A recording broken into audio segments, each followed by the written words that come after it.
Alright guys, here's part number 3 of the Mullard Xf2s that I just received today that I bought on eBay like a week ago. These are the same tubes of part 2, and the camera is right next to me, so I hope I don't bump into it. But these are still warm, and I'm just going to go ahead and remove them. They've been on for a little while. I'm going to go ahead and use one of these little rags that I use to clean guitars and stuff to remove them. And very carefully. They're still warm, but not hot enough to put on this little plastic stuff I have on my bench, so I won't scratch up guitars or damage amps. So here's another tube that's still warm a little bit. I want to rock them slowly without damaging them.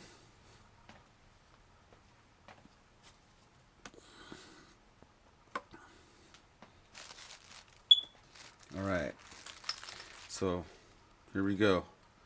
Here's tube number 1. We're going to find the keyway, perfect, right away, and insert them. Same thing with tube number 2, keyway, insert them. Here's tube number 3. You know, I've bought hundreds of tubes on eBay from sellers to claim they were NOS, and you'll get them and they're like, oh my god, how can he? And some sellers don't know what NOS means. They just see that other people put that on there. And I'm gonna go ahead and turn it on now. Some people put NOS on their item because I guess eBay recommends they do that, or they see other advertisements and they see NOS and they think that's something they should put on their tubes, and it's just a waste of time. I send them back to get my money back, but I have to pay for return shipping, which truly sucks. And I've probably spent over $100, maybe even over 300 on return shipping, and it's BS if you ask me. But anyways, you know, when you want to have a stock of some good tubes, and I'm pretty sure I have a life supply now of these tubes, but it's addicting, I guess. But anyways, I turned it on. The heaters are still warming up, and we'll let those warm up for a second.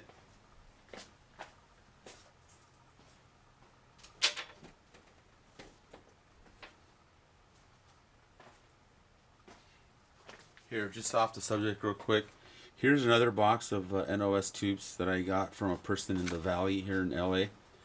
And they said they were NOS, and to be honest with you, they are. The box is a little fragile already. I mean, these things just come off so easy now because the box was, I guess, exposed to a lot of air. See, the thing just, one of the little sections fell off already because the box is so dry. But anyways, these are XF, I think they're 3s. I can't see that small anymore. And the indent is somewhere right here. I don't know if the camera's going to pick that up. Somewhere right there. You'll see the marking. But anyways, it has D getters, if you could see them. And there's no seam on the top, right? And it has that little pinhole in the bottom. So I got these 400 of them. I'm sorry, 4 of them for $300, and I thought it's a great deal, a good deal. I'm sorry, for 4 of these, and I'm thinking about putting these into a 67 plexi amp that I'm gonna build, that I have all the parts for. But yeah, as you can see here. I don't know if you could see that, but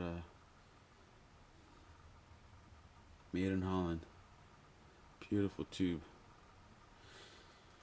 Anyways, those tubes are warming up, and I'm gonna go ahead and start getting them hotter. So I'm gonna go to 325.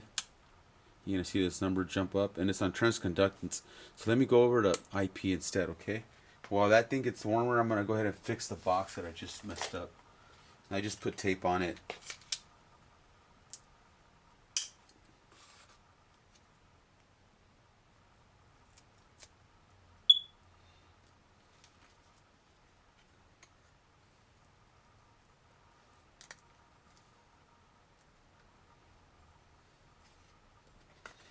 I'm going to tape all 3 corners of this box so it won't fall apart. You know, and I also work on amps and guitars, but mostly amps. And I have a large collection of the JJ brand type tubes, and these sell pretty good. I mean, I install the tubes and bias the amps, and bias the amp for customers, but it's been real slow right now. I don't know why, but it doesn't matter. Just in case someone's interested, I have a bunch of JJ stuff: KT88s, KT66s, EL34s, KT77s, 6V6s, 6L6s, the GZ34 rectifier tubes, which I might add sound real good. I have EZ81s. I have the ECC 83s, 82s, 81s, ECC 803s, some Solftech 12AX7 LPSs, Electroharmonic, the 12AX7H something, I think they're called. But anyways, we're going to go to 400 volts now. And on tube number 1, on plate current, which is an IP, tube number 1, it says 2 here, but I'm sorry, it's actually, go by the numbers in the bottom. I'm getting a plate current of 34 on tube number 1. 3410, or it's actually 3.41 or 34.1, 34.2. So it's getting hotter, and it's going to increase. So I know it's going to go maybe 3 or 4 more points higher than what it is now. There's 343, 34.3. Anyways, I'm going to go ahead and go to 2, which is that one, and I'm getting a 29.4 or 0.5, and now I have a matched pair with the first set that I tested. So I already have a matched pair for my 50 waters. So that's tube number 2. Let's go to tube number 3. 39. I think I had a 39 somewhere in the first batch. So it went down to 38, but it's gonna go back up. So some of these are matched.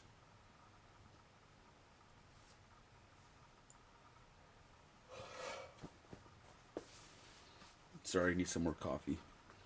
So 38.7. It should get a little hotter. 38.8. It's going to go to 39. I don't have a doubt about that. So there it is. And like in a few seconds, it'll go up to 39. Let's see if it does. Oh, there it is, right? Excellent. So let's go to tube number 4. 44. There it is. It's going to go up. You guys already know the routine. So there's tube number 4. So we know it's going to go up. So anyways, you know what I've noticed on testing tubes for the last 6-7 years is that when I get a high IP, which is the plate current, I get a low transconductance. So if you guys remember, let's say for example, tube number 4 says that it's 43.4, but there was one tube here that was like 29. This one, tube number 2 is 29. So I'm guessing that tube number 2 has a higher transconductance than tube number 4 because it has a lower IP. That's what I've realized, but again, I don't have any mathematical equation to prove it, just experience. So let's go back to tube number 4. So let's remember, tube number 2 has 29.5 IP plate current, and tube number 4 has a 44.3 whatever. So let's check the transconductance on it. So like I said, I think tube number 2 is going to have a higher one than tube number 4. So let's go to 4, transconductance. Wow, that's pretty high. So we have the numbers 5640. And that's tube number 4.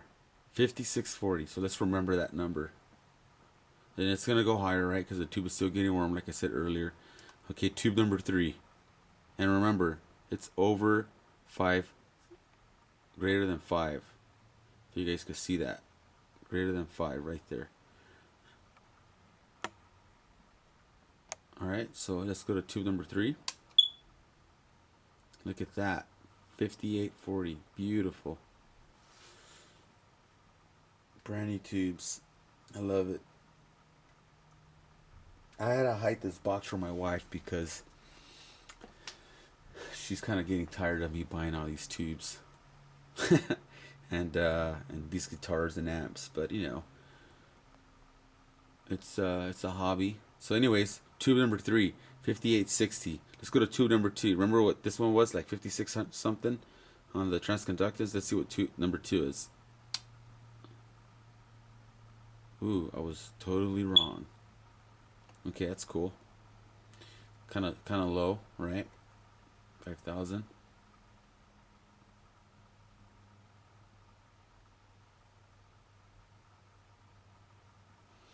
All right, let's go to tube number 1. Still a good tube, okay? Brand new. Here we go. Tube number 1.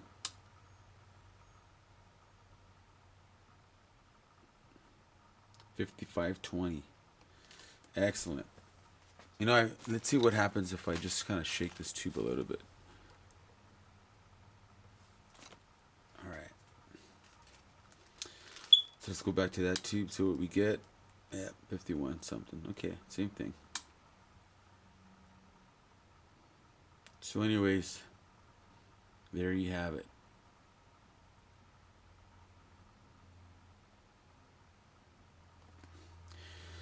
So we go back, start turning this thing off.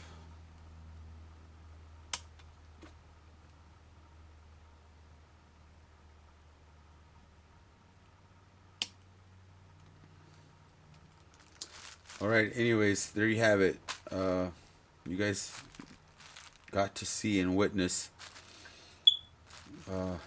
me opening up an order of tubes that I received today from a seller on eBay from New York. I bought 8 Mullard Xf2 tubes, NOS, new old stock. They all test real good. I'm sure they're gonna sound great, but I wish they were the brown base ones. But anyways, black ones sound real good too. And I